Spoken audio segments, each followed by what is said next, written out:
RFM Midi. Merci de rester fidèle au programme de la radio Futur Média. Mesdames, Messieurs, bonjour.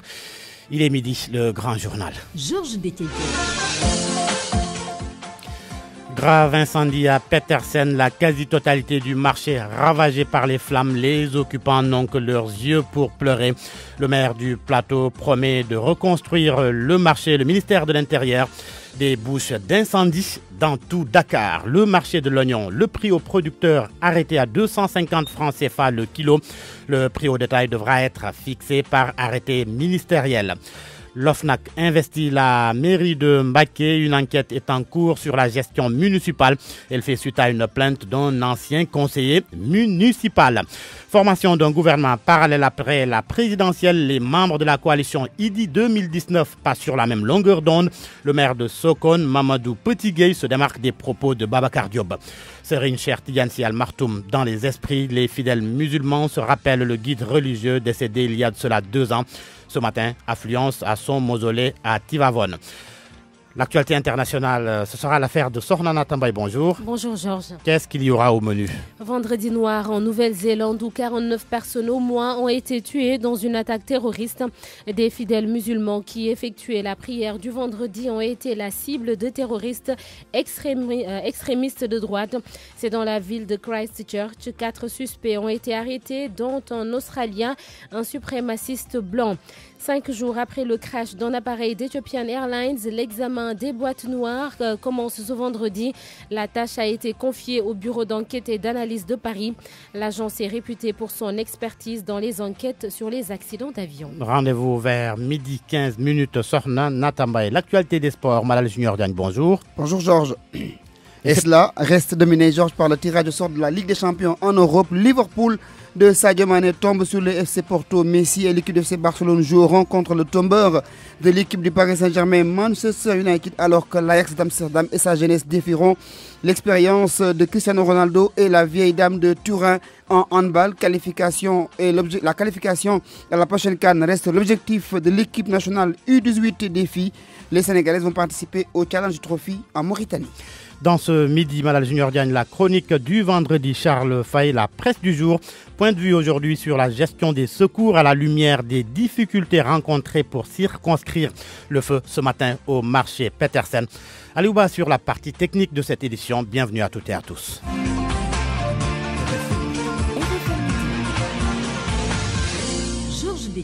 Réveil difficile, très difficile pour les occupants du marché Petersen. Un incendie s'est déclaré ce matin sur les lieux. Les dégâts sont énormes. Les flammes n'ont presque épargné aucun commerce. Nafissatou Sila était au marché Petersen où les commerçants sont encore sous le choc. RFM, la radio de toute l'actualité. À propos de cet incendie au marché Petersen, les autorités du ministère de l'Intérieur étaient sur place. Le secrétaire général du ministère annonce que il y aura des bouches d'incendie dans tout Dakar. Cheikh Cissé au micro de Malal Junior Diagne. Immédiatement alertés, les sapeurs-pompiers se sont rendus sur les lieux. Sur place, véritablement, ils ont trouvé un espace ravagé. Les cantines se situant au niveau de cet espace sur près d'1 hectare. Donc ces cantines ont été entièrement ravagées. Ils se sont attelés à circonscrire le feu et à l'éteindre. Je pense qu'ils l'ont réussi. C'est vrai, les dégâts sont très très importants. Mais je pense que tous les moyens devant être engagés l'ont été. Et la force publique aussi, de la police, est là présente sur les lieux. Nous sommes là avec les services centraux du ministère de l'Intérieur. Tous nous sommes là pour voir l'évolution. Mais je pense que ça se calme. Malheureusement, force est de reconnaître qu'il y a des dégâts très importants. Nous sommes désolés de constater avec vous, malheureusement, cette recrudescence des incendies au niveau des marchés. La grosse difficulté, il faut le dire, on a de cesse de le répéter, c'est l'absence de bouches d'incendie. Et le ministre de l'Intérieur va pallier cela, mettant sur place un programme spécial de réalisation de bouches d'incendie et je peux vous assurer qu'en 2019, ce programme sera l'une des priorités du ministère de l'Intérieur. Le maire de Dakar Plateau, lui, a annoncé la construction d'un nouveau marché sur une superficie de 12 000 mètres carrés. Le maire qui entend reloger tous les marchands ambulants afin de libérer la voie publique. Alioune Ndoye était sur place, tout comme Nafissa Toussila.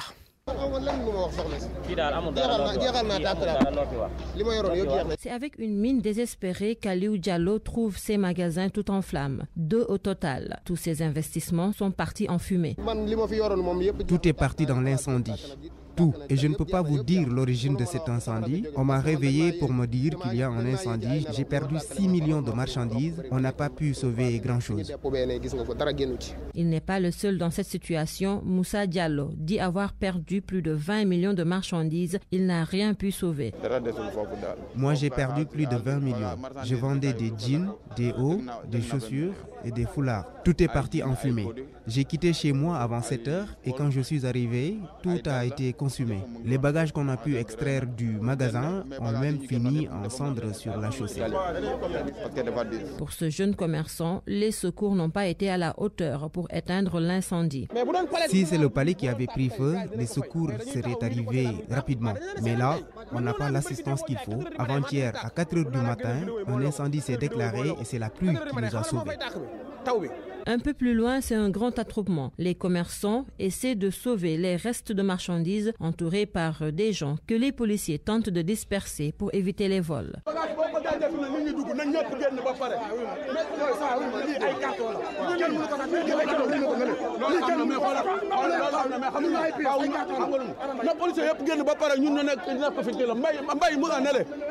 À Petersen, c'est la désolation totale. Tous les commerçants pris au dépourvu par les flammes, sénégalais ou chinois, ne savent pas à quel sein se vouer pour que l'incendie soit totalement maîtrisé.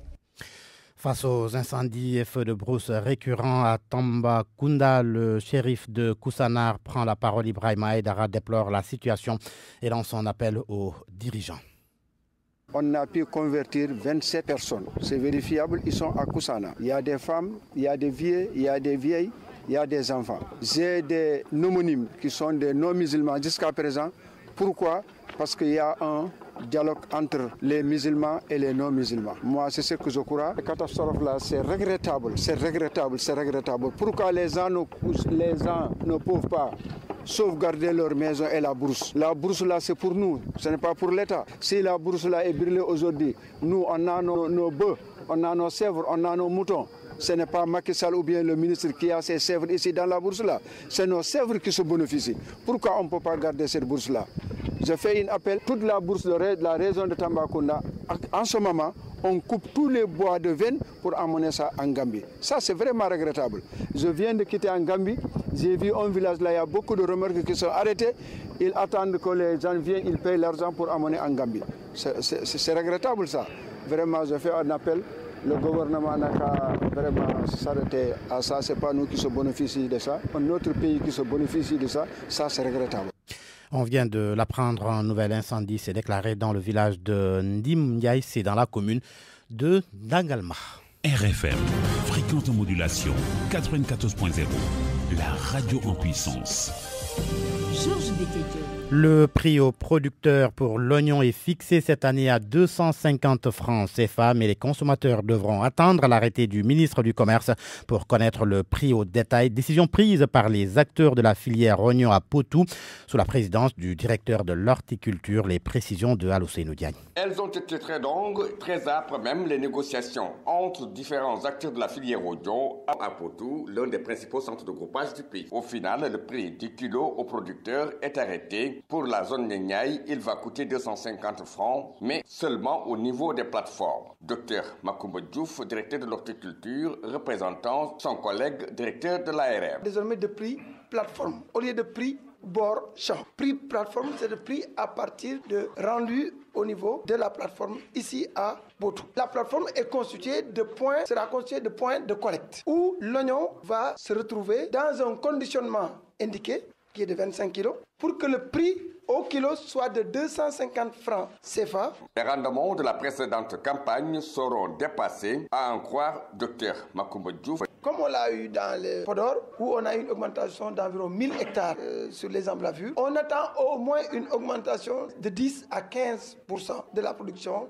434 000 tonnes au niveau national l'année dernière. Seulement, le prix du kilo au détail pour le consommateur n'est pas encore fixe. Pour autant, les producteurs, eux, se félicitent de l'accord obtenu à Potou et remercient l'État pour son soutien particulièrement déterminant et qui a permis les bons rendements. Pour rappel, la campagne de commercialisation de l'oignon est lancée depuis le 15 janvier dernier, date de l'entrée en vigueur du gel des importations, qui va s'étendre d'ailleurs jusqu'au mois de septembre prochain. Douga, c'est du dernier effet. La journée internationale des droits des consommateurs célébrée aujourd'hui, cérémonie officielle ce matin sur la VDN en présence du ministère du Commerce. L'on y reviendra ce vendredi. C'est aussi la journée internationale de lutte contre les violences policières au Sénégal. En 2018, la police a été citée dans 2 cas de meurtre et c'est courant d'ailleurs que la police soit au banc des accusés. Les violences sont sous différentes formes, physiques, verbales. Retour sur les violences policières dans notre pays. Abraham Pouy, Paul Pouy. Chaque année, la police est citée, accusée de meurtre, de violences physiques, verbales sur des citoyens. Entre 2017 et 2018, plusieurs cas de bavure ont été enregistrés. En février 2017, Eliman Touré meurt dans les locaux de la police du port. En juillet 2018, Pape Sarr aurait été torturé par la police jusqu'à sa mort. À Ziguinchor, un policier gifle un motocycliste. La vidéo avait fait le tour de la toile. Beaucoup d'internautes avaient manifesté leur indignation. La liste est loin d'être exhaustive. Des violences policières avaient poussé Amnesty International Sénégal dans son rapport 2017-2018 sur les droits de l'homme au Sénégal de dire, je cite, « Peu d'efforts ont été faits pour empêcher les auteurs des violences des droits humains de bénéficier de l'impunité. » Fin de citation. 2019. Seydi Gassama évalue la situation. La situation est très loin de s'améliorer. Les violences policières sont restées très nombreuses au Sénégal. Elles sont commises contre des personnes arrêtées. Elles sont également commises lors des opérations de maintien de l'ordre. Il y a encore des bavures, des enquêtes ouvertes. Des familles de victimes réclament justice sans succès. Selon Seydi Gassama, au-delà des bavures quotidiennes, les violences policières sont plus fréquentes lors des marches et autres rassemblements non autorisés. On reproche aux agents de la police de verser toutes nos excuses pour ces impairs techniques. À midi 12 minutes, les travailleurs de l'hôpital de Richard Toll réclament un audit de la gestion de cette structure sanitaire et disent vivre en calvaire avec des retards de salaire, un manque de matériel et de médicaments pour les patients. Ces travailleurs appellent à un arbitrage du ministère de la Santé. La direction de l'hôpital dénonce de son côté des propos calomnieux. Midi 13 minutes. L'info, c'est ici. L'info, c'est ici. L'OFNAC fouille dans la gestion municipale de Mbacké. Une enquête est en cours. Tout serait parti d'une plainte d'un ancien conseiller municipal contre des actes de gestion de Abdou Mbacké Ndao. Mohamed Jodio pour les détails. Les 3 enquêteurs de l'OFNAC sont présents à Mbacké depuis maintenant 4 jours. Depuis, ils n'observent presque pas de répit. Ils sont partagés entre auditions de personnalités et études de documents à eux fournis par leurs différentes sources. Cela fait suite à une lettre plainte d'un nommé Youssou Babou, ancien conseiller municipal et membre d'une association dénommée Mbacké Tilabok. Ce dernier dénonçait dans cette lettre à l'office des actes de gestion du maire Abdou Mbacké Ndao. Il citait dans ce document qui a été ensuite rendu public il y a quelques mois, notamment dans les réseaux sociaux, divers manquements dans la gestion de l'édile de Mbacké, comme la spéculation foncière en cours, la mauvaise gestion du patrimoine de la mairie avec les disparitions ou ventes de plusieurs véhicules appartenant à l'institution, des classes BCI dont le financement est acquis mais qui n'ont pas encore été construites. En somme, un condensé d'accusations aussi graves les unes que les autres que les enquêteurs de l'OFNAC veulent élucider. Sur sa version de cette affaire, entouré du voile du secret, le maire de Mbacké reste injoignable. Son téléphone sonne dans le vide depuis plusieurs heures. Mohamed Jodiop Touba, Mbacké RFM.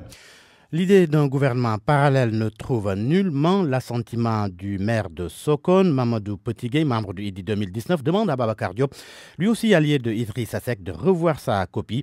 Petitgueye, qui était l'invité de RFM Matin, est favorable à l'appel au dialogue lancé par le chef de l'État. Je voudrais déconseiller les déclarations va-t-en-guerre. Il faut aller vers le dialogue. Dans aucun pays, les gouvernements parallèles n'ont été utiles. Le Sénégal ne mérite pas ça. Un gouvernement parallèle, c'est une situation d'instabilité et de tension. Et je crois qu'on n'en a pas besoin. Le Sénégal n'est pas en guerre. Moi, je crois que ça, c'est de mauvaises idées. Peut-être que les gens ont fait ces déclarations-là sous l'effet encore de la colère. Mais je pense qu'il faut arrêter la réaction.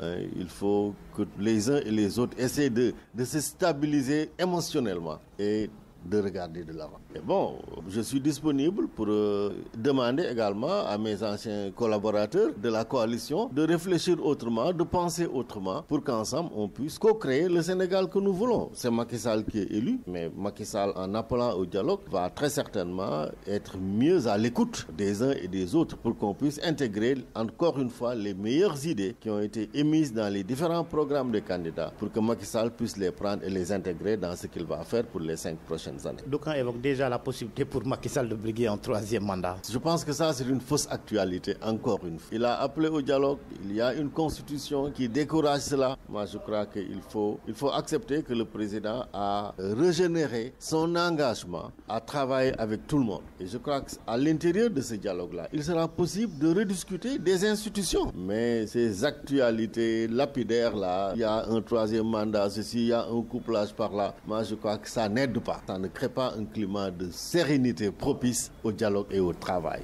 À midi 16 minutes, Tivavone et la Oumma islamique se souviennent de Serigne Cheikh Tidiane Sy Al Maktoum, le Sénégal tout court.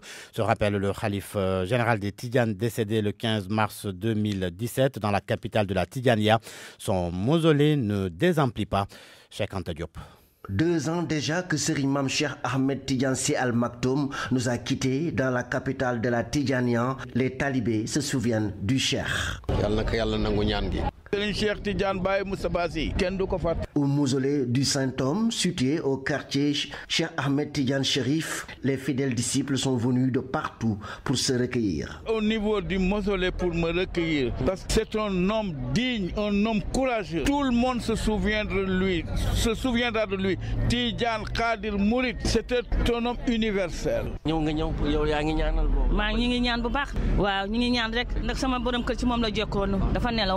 Ce talibé, Mamadou Togola, convoque l'histoire pour se souvenir encore des mises en garde du défunt Cheikh, surtout par rapport au fléau aujourd'hui devenu le quotidien des Sénégalais. Tout ce qu'il disait, nous le constatons maintenant. Il nous a parlé de ça. Les gens ne respectent plus nos valeurs. Les valeurs que nous respections avant, les gens ne les respectent plus de nos jours. C'était un politicien, il avait créé un parti, le PSS. J'étais tout jeune, il a tenu tête à Senghor. Au moment où tout le monde craignait Senghor, il lui a tenu tête. C'était un homme de droit, un homme courageux. Il dit ce qu'il pense et il l'assume. Que Dieu le garde dans son paradis. Dans la cité religieuse de Maodo, prière, louange dédiée au prophète Mohammed, paix et salut sur lui. Rythme l'actualité. RFM Thiès, Cheikh Anta Diop. RFM. L'actualité internationale. Et c'est avec Sorna Natambay Sorna, cette attaque terroriste en Nouvelle-Zélande contre 2 mosquées qui a fait 49 morts. Oui, Georges Diop, au moins 4 suspects ont été arrêtés, dont un homme, un suprémaciste blanc. Il a ouvert le feu sur des musulmans alors qu'ils effectuaient la prière du vendredi. Une vingtaine de personnes, dont des femmes et des enfants, ont été blessées dans ces 2 lieux de culte de Christchurch. Luana Polino. 49 personnes tuées et une vingtaine d'autres blessées. C'est le dernier bilan fourni par la police après l'attaque de 2 mosquées à Christchurch, en Nouvelle-Zélande. 4 personnes suspectes ont été arrêtées. Après ce bilan important, la Nouvelle-Zélande a décidé d'élever son niveau d'alerte de sécurité. Selon le Premier ministre australien Scott Morrison, le tireur de l'une des mosquées est un terroriste extrémiste de droite, violent et australien. Un suprémaciste blanc qui affirme agir seul par réaction aux vagues d'immigration et à l'influence de l'islam. Lors de son attaque, il s'est filmé en direct sur les réseaux sociaux pendant 17 minutes. Il a été inculpé pour meurtre. Par mesure de précaution, la police a bouclé le centre-ville et appelle les habitants à rester chez eux. Un tournant historique pour ce pays où la religion musulmane ne serait que la 4e religion, mais considérée comme une menace par une minorité. Un tournant historique pour ce pays où l'islam ne serait que la 4e religion, mais considérée comme une menace par une minorité. Crash du Boeing 737 MAX d'Ethiopian Airlines. L'analyse des boîtes noires débute ce vendredi. Les experts tentent toujours de connaître les circonstances de l'accident qui a coûté la vie à 157 personnes dimanche dernier. La lecture des cartes mémoire des enregistreurs de vol a été confiée au bureau d'enquête et d'analyse BEA, une agence française réputée pour son expertise dans les enquêtes délicates sur des accidents d'avion. Les boîtes noires sont arrivées à Paris hier jeudi. Boeing a de son côté annoncé la suspension des livraisons des avions actuellement en production, mais le porte-parole de l'avionneur américain écarte l'éventualité de réduire le rythme de production ou de fermer provisoirement des usines. L'on se rend au Burkina Faso en évitant les airs. Sornana Tambaye, là-bas, les forces armées sont accusées d'avoir exécuter des dizaines de personnes. Des exécutions sommaires, Georges, dans le cadre de la lutte contre le terrorisme, 60 exactement. C'est une révélation du mouvement burkinabé des droits de l'homme et du peuple. D'après le président de l'organisation, ce sont les populations elles-mêmes qui ont décrit le mode opératoire des exécutions. Dans un communiqué, les autorités du pays disent émettre des réserves sur la méthode de l'enquête menée par l'ONG. Le gouvernement rassure d'ailleurs que des investigations sont en cours. L'état d'urgence a été décrété dans 14 des 45 provinces du pays, accordant ainsi des pouvoirs supplémentaires aux forces de sécurité. Les vendredis se suivent et se ressemblent. Les Algériens encore dans la rue. Des manifestations contre un prolongement du mandat d'Abdelaziz Bouteflika. Les rassemblements ont débuté à Alger et d'autres localités du pays ont suivi. Un important dispositif sécuritaire a été déployé malgré le caractère pacifique des manifestations. La mobilisation ne faiblit donc pas malgré la mise sur pied d'un gouvernement de transition et les assurances du Premier ministre. Nourdine Bedoui a, dans une conférence de presse, assuré que cette crise connaîtra bientôt son épilogue, Georges. Merci, Sornana Tambaye. Merci. Parole aux auditeurs. L'actualité, qu'en pensez-vous? Moi, je pense que vous devez. Réagissez dans nos éditions d'information sur l'actualité. Du lundi au vendredi, vous avez la parole sur RFM. Il sera question de la gestion des secours, cela à la lumière des difficultés rencontrées pour circonscrire le feu ce matin au marché Petersen. RFM Sport. La page des sports, nous accueillons Malal Junior Diagne. Bonjour Malal. Bonjour Georges. L'on démarre par la Ligue des Champions. C'est en Europe. Les affiches des quarts de finale sont connues. Avec de belles rencontres en perspective avec l'Ajax d'Amsterdam, tombeur du Real de Madrid qui défie l'équipe de la Juventus de Turin d'un ancien du Real, Cristiano Ronaldo, qui a sorti l'Atlético Madrid en 8e de finale. Liverpool de Sadio Mané, Eric du FC Barcelone, match aller à Liverpool. Tottenham joue contre l'équipe de Manchester City, c'est un duel 100% anglais. Manchester United qui a sorti le Paris Saint-Germain joue contre l'équipe du FC Barcelone qui a éliminé haut la main l'équipe de Lyon. Les matchs allés vont se jouer les 30 avril et 1er mai 2019, Georges. Basketball à présent, HLM Basket Club court toujours derrière sa première victoire de la saison. Après 7 journées, HLM Basket Club n'y arrive toujours pas dans le groupe A avec des équipes comme l'AS Douanes. Les HLMois cherchent à trouver le chemin pour obtenir leur première victoire plutôt de cette saison. Une saison difficile, un début difficile, mais pour Abdoulaye Cissé, entraîneur de l'équipe de l'HLM Basket, avec le travail qui est en train d'être fait, cela va payer très bientôt. Il est avec Soletiam. Comme j'ai l'habitude de le dire, les saisons se suivent, mais se ressemblent pas. Au début, on ne croyait pas à cette réaction par rapport à notre niveau de jeu. Bon, on a eu beaucoup de départs et beaucoup d'arrivées. Donc, pour l'adaptation, il fallait du temps. Bon, vous savez, des nouveaux joueurs, il faut beaucoup de temps pour s'adapter à notre nouveau système de jeu. Donc, par rapport à ça, on a eu beaucoup de difficultés. Les nouvelles attaques qu'on a mises en place ne sont pas du tout rodées. Bon, mais on continue de travailler pour sortir de cette misère. Et on a des nouveaux joueurs qui ne sont pas des joueurs qui ont l'habitude de jouer au premier rôle, même en première division. Donc, on a eu des départs aussi. Donc, c'est un travail qui devait se faire au début. Bon, on a eu un retard par rapport au championnat, au début du championnat. Donc, c'est ça. Malgré nous, on a cette défaite, mais la douane, comme je le dis toujours, au Sénégal, tout le monde bat tout le monde. Donc, on va essayer de faire le maximum pour gagner ce match et voir la suite. Et voir la suite au programme donc pour cette 8e journée au stade Marius Ndiaye. À 17h, l'AS Ville de Dakar contre Saltigué dans le groupe B et dans le groupe A à 18h30, HLM Basket contre l'AS Douane. Handball à présent, les Lions U18 visent la qualification à la Coupe d'Afrique. Et cela passe forcément par un très bon résultat au Challenge Trophy chez les U18 qui va se jouer en Mauritanie. L'objectif donc est clairement fixé pour cette équipe jeune du Sénégal. Suivant les explications de Chérif Hamidou Tal, l'un des responsables de la Fédération sénégalaise de handball, au micro de Sodecham. L'année dernière, j'avais les 18, mais actuellement, ils sont passés à 20. Donc, je vais recommencer avec une nouvelle équipe.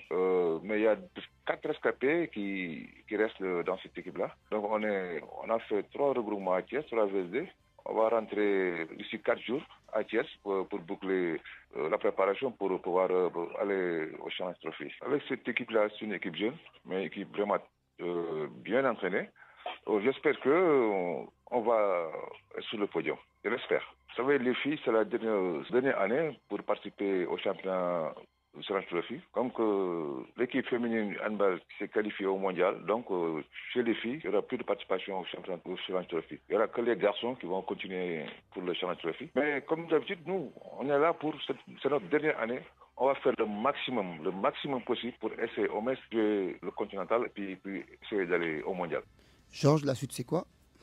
La suite, on attend cela. L'info, c'est ici. L'info, c'est ici. La suite, Malal, c'est la chronique du vendredi, la chronique de Charles Faye. Macky Sall devra compter avec Idrissa Seck doublement.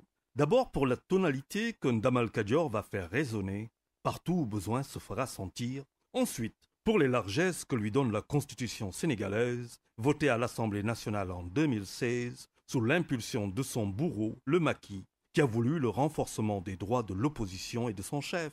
Le prince de Thiès, arrivé second à la présidentielle, remporté dès le premier tour par le descendant d'une famille guerrière, le lui rappelle, ne disant pas autre chose que trêve de cachotterie politique avec les pépères d'anciens présidents Père Wade et Abdou Diouf, et retour au dialogue politique avec les acteurs reconnus, d'une part, de notoriété électorale et promue par les Sénégalais comme les principaux interlocuteurs battant pavillon opposition, d'autre part. Si ce n'est un appel au respect des principes, sur la forme et dans le fond, sans exception aucune et jeu de mots aux perceptions juridiques, c'est à ne rien comprendre à la vitesse physique que convoque l'ancien de la terminale C avant Vaud. À la vitesse de sédimentation de l'action politique enclenchée par le Macky, le SEC apporte la réaction chimique pondérée certes, mais sans morse. Le SEC Idrissa se veut sans ambiguïté. Il entend exister en tant que chef de l'opposition, jouir des prérogatives constitutionnelles taillées sur mesure, et ne pas être largué pour un défilé. Surtout celui du 4 avril prochain, la reconnaissance en tant que telle du leader de l'opposition et donc d'alter ego du président-chef de parti. Bingo! Cela vaut bien la revendication calculée d'une victoire arrachée, des félicitations au leader de l'opposition recalé et ou battu à la présidentielle, et bien sûr des remerciements aux 800 000 Sénégalais qui lui ont accordé leur préférence et les autres qui ont choisi le Sonko, le pur Issa Sall ou Madikenyan Totoj. C'est à croire que Ndamal Kadior a fini par comprendre, comme le disait l'économiste français Georges Elgozi, que la politique est l'art de rendre possible ce qui est nécessaire et que le nécessaire est bien entendu d'être élu. En 2024, reste si mes souvenirs sont bons, que le prince de Thiès avait soutenu dans les années 2000 qu'il prendrait sa retraite politique à 63 ans en 2022, en référence à « Mais Marat apportera certainement des éclairages, il nous le doit, à moins que ce furent des paroles en l'air. » Toujours est-il qu'il marque le territoire et ce n'est pas plus mal, même si le principal concerné se tape du bon temps à Abu Dhabi. Le repos du guerrier. Difficile d'en vouloir au maquis, il faut bien qu'il reprenne des forces, réfléchisse à son gouvernement de guerre pour sa succession définitive et s'éloigne sûrement et surtout des safaras ministériels. Tout le monde ne sera pas reconduit, et ça, tous les ministres le savent. Quel métier difficile que celui du président de la République, qui plus est, face à un Idi déchaîné, un Karim Wade revanchard, un Khalif de Rebus requinqué et des Sénégalais fervents de transfert. Une économie globale en processus de démondialisation et la menace d'une hausse soutenue du pétrole. Compliqué que tout ça, et oui, ça promet, et ce n'est pas pour déplaire. Juma Moubarak et bon week-end à tous. Bon week-end à vous, Charles Faye. À présent, le reportage du jour avec ce mois de mars dédié aux femmes. Aujourd'hui, l'on parle de la dépigmentation, une tendance chez certaines femmes qui se retrouvent plus jolies. D'autres, par contre, préfèrent garder leur teint naturel au regard des conséquences de la dépigmentation. Le reportage est signé Salimata Aou. Diamant noir, un surnom qu'on lui avait donné grâce à la beauté de son teint. Mère Diamant a vu sa peau générer des eczémas. Elle a commencé à utiliser des produits éclaircissants, chose qu'elle regrette maintenant. Je trouve que le teint noir est très joli, mais tu vois, parfois avec la tendance, on a envie de s'y mettre également. J'avais une maladie de la peau, j'étais très noire et j'ai commencé donc à me dépigmenter pour masquer quelques taches. Je suis ensuite allée voir un dermatologue. Je promets que si je guéris, je ne vais plus recommencer. Yacine, de teint clair, déclare ne pas utiliser de produits, vu les nombreuses conséquences. Particulièrement, je n'aime pas vraiment la dépigmentation, parce que même 10 ans après, tu peux avoir les effets, les conséquences. Il y a des vergetures, des infections. Tous ces dégâts-là m'ont découragée. Une autre dame, Yamafal, elle avoue se dépigmenter car c'est très joli. Non, moi je cherche juste à unifier mon teint. Il y a de jolis teints noirs, c'est vrai, mais laisse-moi m'éclaircir un peu la peau. Un peu rec. Même si tu es vilaine, après tu te sens plus belle. La dépigmentation, une tendance chez certaines femmes qui avouent tout de même regretter à cause de la cherté des produits ou des dégâts causés. Point de vue à présent sur la gestion des secours. L'on parle de la gestion des secours donc à la lumière des difficultés rencontrées pour circonscrire le feu ce matin au marché Petersen. Beaucoup de problèmes souvent rencontrés. Pour parler de tout cela, nous avons Abdoulaye Semben, spécialiste en incendie. Bonjour Monsieur Semben. Oui, bonjour. Abdoulaye Noba également, directeur de la protection civile. Bonjour Abdoulaye. Bonjour. Alors, Abdoulaye Noba, on commence par vous. Vous étiez tout à l'heure à Petersen. Pourquoi ça a pris autant de temps pour éteindre le feu? Je vous remercie. Je tiens d'abord à la suite du secrétaire général du ministère de l'Intérieur qui a conduit une délégation tout à l'heure. Donc, tout d'abord pour exprimer notre solidarité aux victimes. Et par la suite faire le constat de la situation. Donc le compte rendu nous a été fait par le chef des opérations de la Brigade nationale des sapeurs-pompiers. Et à ce sujet, je voudrais quand même nuancer vos propos, puisqu'il faut préciser que dès que l'alerte a été donnée, en moins d'un quart d'heure, donc les unités compétents de la Brigade nationale des sapeurs-pompiers donc se sont rendus sur les lieux. Bien entendu, c'est des difficultés inhérentes à Justement, c'est là que se pose le problème. Être sur place est une chose, mais circonscrire le feu rapidement, c'en est une autre. Mais quand même, laissez parler les experts, mon cher. Je pose des questions. Vous posez des questions, donc c'est ça que je vous dis. En fait, c'est une question, donc, comme je vous ai dit tout à l'heure, il y a la nature donc, du sinistre. Il y a également le fait qu'on était à une heure, peut-être pas trop de pointe, mais à une heure au cours de laquelle donc, les usagers donc, de la circulation sont en train de vaquer à leurs occupations. Donc, raison pour laquelle il faut dire que déjà la délégation conduite par le secrétaire de l'Intérieur, lorsqu'elle est donc arrivée sur les lieux, donc le feu avait été pratiquement circonscrit. Et le périmètre sécurisé et les services compétents, les autorités administratives et locales concernées étaient sur les lieux. Alors, si ça a été facile, l'on évoque déjà les bouches d'incendie qui n'existent quasiment pas. D'ailleurs, le secrétaire général du ministère de l'Intérieur que vous aviez cité tout à l'heure, il promet des bouches d'incendie dans Dakar. Est-ce que ça ne pose pas problème également? Ça n'a pas été facile. Ça n'a pas été facile puisque le sinistre qu'on a trouvé, qu'on a constaté effectivement, et je pense qu'à ce niveau, pour des raisons de prudence, il faudra laisser donc les services compétents qui puissent donc faire les enquêtes d'usage qui vont pouvoir donc déterminer l'origine et les causes de cet incident. Bon, comme l'a dit également, comme vous l'avez rappelé, le du ministère de l'Intérieur, nous avons constaté qu'il y a un manque d'hydrants, de poteaux d'eau et de bouches d'incendie. Et comme il a également dit, il y a des mesures qui sont en train d'être élaborées pour vraiment apporter une solution durable à cette situation. On revient à vous dans un instant, Abdoulaye Noba. Abdoulaye Semben, vous êtes en ligne. Oui. Alors, pourquoi on remarque souvent des difficultés dans les secours, surtout quand il y a incendie dans les marchés, difficiles d'accès, il faudra le souligner. Je vais d'abord rappeler qu'en dehors du feu qui a eu lieu ce matin à Petersen, il y a eu d'abord un premier feu au mois de septembre dans le même marché de Petersen. Ouais. Il y a eu un feu à Rosbecchio, un feu au marché central de Thiès. Le problème, ce n'est pas le problème de l'équipement des sapeurs-pompiers. Ils sont outillés, ils sont extrêmement bien outillés et ils ont le matériel qu'il faut. Mais le problème, c'est qu'au niveau des marchés, l'effet domino est tel que les cantines sont tellement serrées. Quand vous avez un feu, mais c'est l'effet domino, forcément. Et dans les 5 minutes, vous êtes à plus de 600 degrés.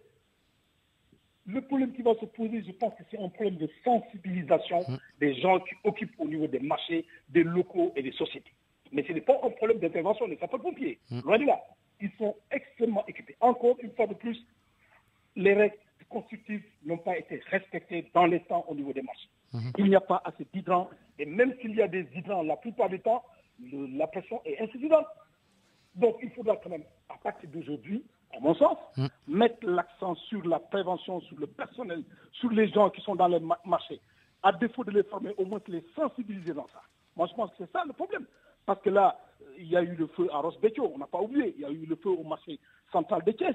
Une voiture a pris feu en face de la présidence. Tout de suite, avant de descendre l'autoroute, j'ai vu une voiture a pris feu juste au niveau du croisement de... Non, il faut qu'on arrête ça. Il faut qu'on puisse mettre les choses en règle, qu'on puisse sensibiliser l'ensemble de la population, même si c'est 2 minutes, 3 minutes au niveau des mégas, mais au moins qu'on puisse sensibiliser une partie de la population. Mais sinon, demain, il y aura encore des feux. Je regrette.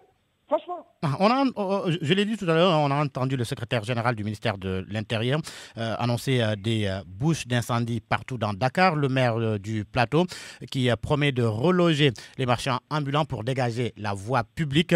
Est-ce que ce sera la meilleure solution?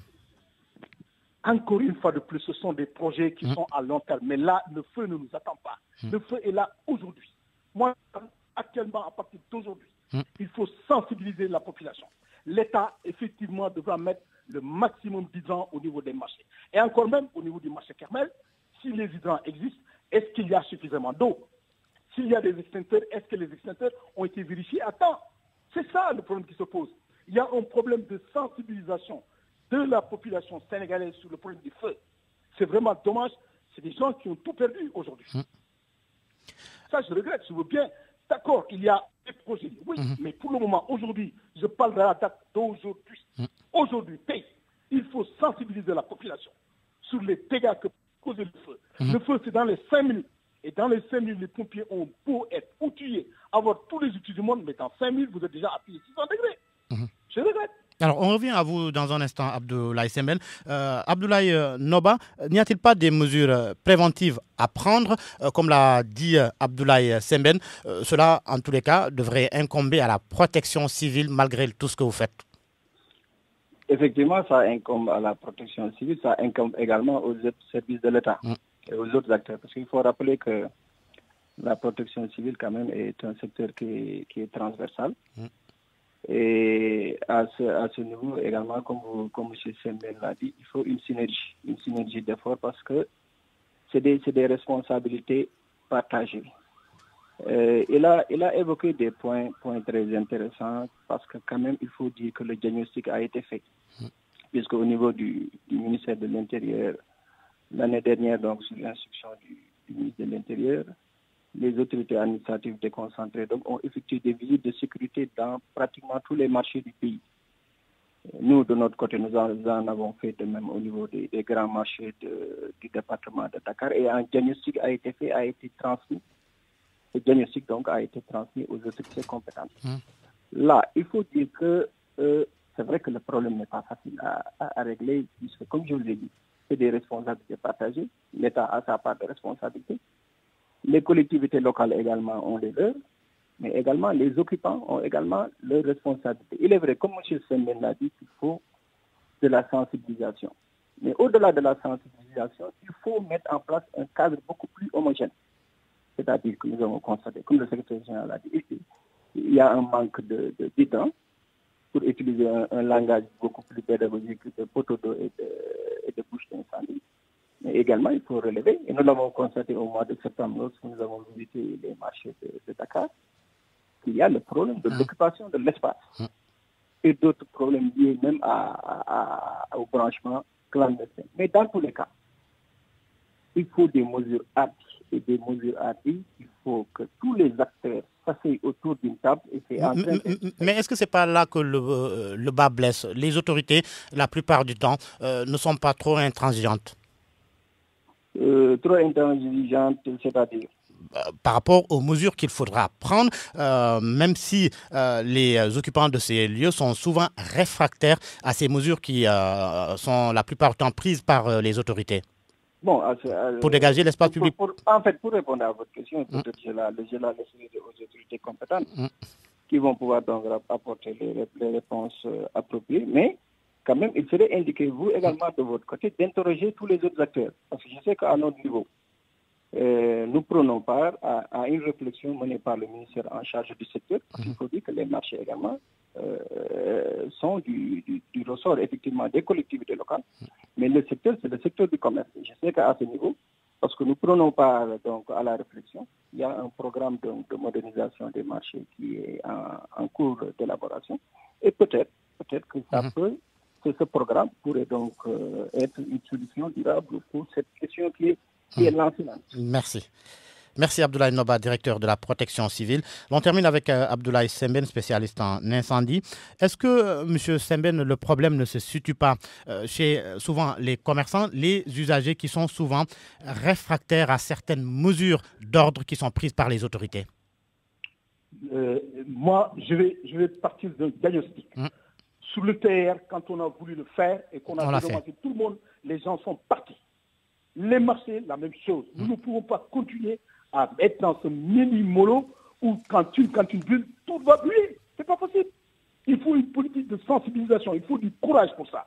Il y a tellement de marchés qui ont brûlé dans les 6 mois. Mais moi, je me pose des questions. Je rappelle que le marché Petersen avait déjà pris feu en septembre 2018. Le marché de Rosbeccio a pris feu. Le marché de la Cité du Rail a pris feu. Mais il faut qu'on ait tout de suite, à l'instant T, là, mais une politique qui permet, en attendant ce que fera l'État en mettant les aidants, mais qu'on ait au moins quelque chose sur la table. Mais nous ne pouvons pas continuer. Allez au marché HLM, vous ne pouvez même pas circuler. Comment voulez-vous que quand une bulle, les pompiers, quand ils arrivent, mais c'est déjà trop tard. Mais je veux bien. Un feu, c'est dans les 5 minutes qu'il faut, dans les 5 premières minutes. C'est ça le problème. Donc il y a un problème de sensibilisation de la population. Et maintenant, l'État va prendre le taureau par les cornes et par force, je dis bien par la force, réorganiser les marchés. C'est ça le problème. Merci Abdoulaye Sembène, spécialiste en incendie. C'était Point de vue. Le rappel de ce qui a fait l'essentiel de l'actualité: grave incendie à Petersen, la quasi-totalité du marché ravagé par les flammes. Les occupants n'ont eu leurs yeux que pour pleurer. Le maire du plateau promet de reconstruire le marché. Le ministère de l'Intérieur débouche d'incendie dans tout Dakar. Le marché de l'oignon, le prix au producteur arrêté à 250 francs CFA. Le prix au détail devra être fixé par un arrêté ministériel. L'OFNAC investit la mairie de Mbacké. Une enquête est en cours sur la gestion municipale. Enquête qui fait suite à une plainte d'un ancien conseiller municipal.